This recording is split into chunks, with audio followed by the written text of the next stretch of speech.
ಹಳೆಯ ಚಿನ್ನದ ಒಡವೆನ ಅಧಿಕ ಬೆಲೆಗೆ ಮಾರಬೇಕೆ? ಅಂದ್ರೆ ಆಟಿಕಾಗೆ ಕಾಲ್ ಮಾಡಿ 8880300300. Attica gold company. ನಾವು ರೆಡಿ ಇದ್ದೀರಿ. ನಾವು ಬರಗಾಲದ ಬಗ್ಗೆ ಚರ್ಚೆ ಮಾಡಕ್ಕೆ ರೆಡಿ ಇದ್ದೀರಿ. ಅವ್ರು ಬರಗಾಲ ಅಂತ ಘೋಷಣೆ ಮಾಡಿ 10,000 ಕೋಟಿ ಬಿಡುಗಡೆ ಮಾಡಿದ್ರೆ ದನಕರುಗಳು ಮೇವು ಏನ್ ಕೊಡ್ತೀರಿ ಅಂತ ಹೇಳ್ಬಿಟ್ರೆ ನಾವು ನೀರು ವ್ಯವಸ್ಥೆ ಏನ್ ಮಾಡ್ತೀರಾ? ಮತ್ತೆ ಎಲ್ಲಾ ತಾಲೂಕುಗಳಲ್ಲೂ MLA ನೇತೃತ್ವದ ಒಂದು ಸಮಿತಿ ಮಾಡ್ತೀನಿ ಅಂದ್ರೆ ನಾವೆಲ್ಲ ಚರ್ಚೆ ರೆಡಿ ಇರ್ತೀರಿ. ನೀವೇನ್ ಬರಗಾಲನ ಘೋಷಣೆ ಮಾಡಲ್ಲ, ಹಣ ಬಿಡುಗಡೆ ಮಾಡಲ್ಲ, ಏನು ಮಾಡಲ್ಲ ಅಂದ್ರೆ ಏನು ಚರ್ಚೆನ ಮಾಡಕ್ಕಾಗಲ್ಲ. ಮತ್ತೆ ತೊಗರಿ ಬಿತ್ತಿದ್ರು, ಅದರಿಂದ ಮಳೆ ಬರಲಿಲ್ಲ. ತಮ್ಮಯ್ಯ ನಿನ್ ಬಂದ್ರೆ ಇವತ್ತು ಸಂಪೂರ್ಣವಾದ ಅವರು ಗುಲ್ಬರ್ಗಾ ಜಿಲ್ಲಾದವರು ಅವ್ರ ಪರಿಸ್ಥಿತಿ ಕೇಳ್ರಿ ಸ್ವಲ್ಪ. ಅಧ್ಯಕ್ಷರೇ, ನಾವು ಅದನ್ನೇ ಕೇಳ್ತಾ ಇರೋದು. ಹಣ ಬಿಡುಗಡೆ ಮಾಡ್ಬಿಡಿ. ಅದಕ್ಕೆ ಯಾರು ಕೇಳಬೇಕು? ಈ ಸಲ ನನ್ನ ಯಾರು ಕೇಳೋದೇ ಇಲ್ಲ. ಪರಮೇಶ್ವರ್ ಬಂದಿದ್ದಾರೆ, ಹೇಳಿ ಎಲ್ಲಾ ತಾಲೂಕುಗಳಿಗೂ 50 ಕೋಟಿ ಬಿಡುಗಡೆ ಮಾಡಕ್ ಹೇಳ್ಬಿಡಿ. ಯಾರು ಮಾತಾಡ್ತಾರೆ? ಬರಗಾಲ ಫಂಡ್ ಅಂತ 50 ಕೋಟಿ ಎಲ್ಲ ತಾಲೂಕುಗಳು ಬಿಡುಗಡೆ ಮಾಡ್ಬೋದು. 50 ಕೋಟಿ ಇನ್ಸೂರೆನ್ಸ್ ಅವ್ರವ್ರ ಟ್ರಾನ್ಸ್ಫರ್ ಮಾಡಿ, MLA ಟ್ರಾನ್ಸ್ಫರ್ ಮಾಡಿ, MLA ಟ್ರಾನ್ಸ್ಫೋರ್ಸ್ ಮಾಡಿ, ಮನವಿಯನ್ನ ಟ್ರಾನ್ಸ್ಫೋರ್ಸ್ ಮಾಡಿ, ಫಸ್ಟ್ ಟ್ರಾನ್ಸ್ಫೋರ್ಸ್ ಮಾಡಿ. ಈ ಸಲ ಬರಗಾಲದಿಂದಾಗಿ, ಮಳೆ ಇಲ್ಲದ ಕಾರಣದಿಂದಾಗಿ ಕುಡಿಯುವ ನೀರಿಗೆ ಬಹಳಷ್ಟು ತೊಂದರೆ ಆಗಿದೆ. ನಮ್ಮ ಕಲಬುರಗಿ ಜಿಲ್ಲೆಯಲ್ಲಿ ಭೀಮಾ ನದಿ ಬತ್ತಿದೆ. ಭೀಮಾ ನದಿಗೆ ಬರ್ತಕ್ಕಂಥ ನೀರು ಮಹಾರಾಷ್ಟ್ರದವರು ಸೀನಾ ನದಿಗೆ ಡೈವರ್ಟ್ ಮಾಡಿದ್ದಾರೆ. ಇದನ್ನ ಯಾರು ಕೇಳ್ತಿಲ್ಲ. ನಮಗೇನು ಅವರು 15 TMC ನೀರು ಬಿಡಬೇಕು, ಇವತ್ತಿನೂ ಕೂಡ ಬರ್ತಾ ಇಲ್ಲ. ಅಪ್ಪರ್ ಕೃಷ್ಣಾ ಪ್ರಾಜೆಕ್ಟ್ ನಿಂದ ಕೃಷ್ಣಾ ಮೇಲ್ದಂಡೆಯಿಂದ ನೀರು ಬಂದು ಜಮಾ ಆಗ್ತದೆ. ಅದು ಗೊಬ್ಬರ ಮತ್ತು ಕಬ್ಬಿಗೆ ಬಿಟ್ಟಿರ್ತಕ್ಕಂಥದ್ದು, ಕವಳಿಗೆ ಬಿಟ್ಟಿರ್ತಕ್ಕಂಥ ನೀರು ಹರಿದು ಭೀಮಾ ನದಿಗೆ ಬಂದು ಭೀಮಾ ನದಿ ಕುಲುಷಿತವಾದಂತಹ ಕುಡಿಲಿಕ್ಕೆ ನೀರು ಬರ್ತದೆ.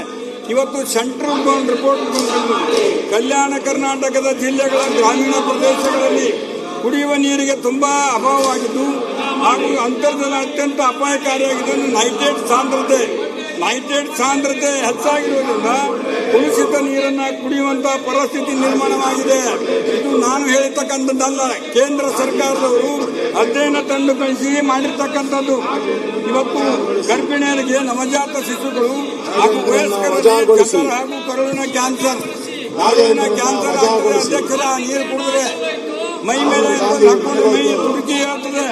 ಉಲ್ಬಣ ಕೃಷಿ ಬಳಕೆಯಲ್ಲಿ ಅಸಮತೋಲಿತ ರಸಗೊಬ್ಬರಗಳನ್ನು ಉಪಯೋಗಿಸುವುದರಿಂದ ಮಳೆ ನೀರಿನೊಂದಿಗೆ ಈ ರಸಗೊಬ್ಬರಗಳು ಸೇರಿ ಅಂತರ್ಜಲವನ್ನು ತೀವ್ರವಾಗಿ ಕುಲುಷಗೊಳಿಸುತ್ತಿದ್ದು ಇದರಿಂದ ರೋಗ ರುಜಿನಗಳು ಹೆಚ್ಚಾಗುವ ಸಾಧ್ಯತೆ ಇರುವುದರಿಂದ ಈ ಜಿಲ್ಲೆಯ ಗ್ರಾಮೀಣ ಭಾಗದ ಪ್ರದೇಶಗಳಿಗೆ ಸ್ವಚ್ಛ ಕುಡಿಯುವ ನೀರನ್ನು ಒದಗಿಸಿ ಅಂತರ್ಜಲ ಮಟ್ಟವನ್ನು ಉತ್ತಮಗೊಳಿಸಲು ಸರ್ಕಾರ ಗಂಭೀರವಾಗಿ ಚಿಂತನೆ ನಡೆಸಬೇಕಂತ ಹೇಳಿ ಇವತ್ತು ನಾನು ಸರ್ಕಾರದ ಗಮನ ಸೆಳೀತಾ ಇದ್ದೇನೆ. ಸುಮಾರು ನಮ್ಮಲ್ಲಿ 24/7 ಅದು ಇನ್ನೂ ಪೂರ್ಣನೇ ಆಗಿಲ್ಲ. 2025 ಪೂರ್ಣವಾಗಿದೆ ಅಧ್ಯಕ್ಷರೇ. ಬೆಳಗಾವಿ, ಗುಲ್ಬರ್ಗ, ಹುಬ್ಳಿ ಇವೆಲ್ಲ ಏನು ಬಂದ್ರೆ ಆ ಒಂದು ಕಂಪನಿಯವರು 2025 ಮುಗಿಸ್ಬೇಕಾಗಿತ್ತು. ಅವರು ಇನ್ನೂ ತನಕ ಪೂರ್ಣಗೊಂಡಿಲ್ಲ. 2026, 27 ಆದರೂ ಕೂಡ ಆ ಕುಡಿಯುವ ನೀರನ್ನ ಏನವರು LNTದವರು ತಗೊಂಡಿದ್ದಾರೆ. LNTದವರು ಪೂರ್ಣ ಮಾಡ್ತಾ ಇಲ್ಲ.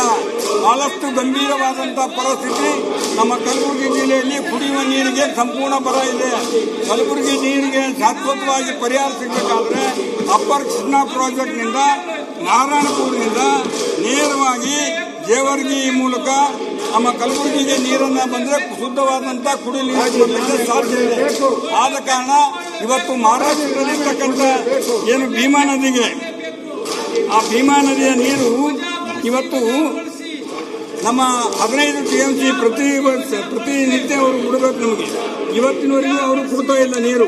ಆದ ಕಾರಣ ಸನ್ಮಾನ್ಯ ಅಧ್ಯಕ್ಷರೇ, ನಾನು ತಮ್ಮ ಮೂಲಕ ಕಳಕಳಿಯಿಂದ ಕೇಳ್ಬೋದಿಷ್ಟೇ, ದಯವಿಟ್ಟು ಕೇಂದ್ರ ಸರ್ಕಾರಕ್ಕೆ ಒಂದು ನಿಯಮವನ್ನು ತೆಗೆದುಕೊಂಡು ಹೋಗಿ ಭೀಮಾ ನದಿಗೆ ಬರ್ತಕ್ಕಂಥ ಪಾಲನ್ನ ಅವರು ಈಗಾಗಲೇ ಸುಮಾರು 90 TMC ನೀರನ್ನು ಹಿಡಿದಿಟ್ಟಿದ್ದಾರೆ.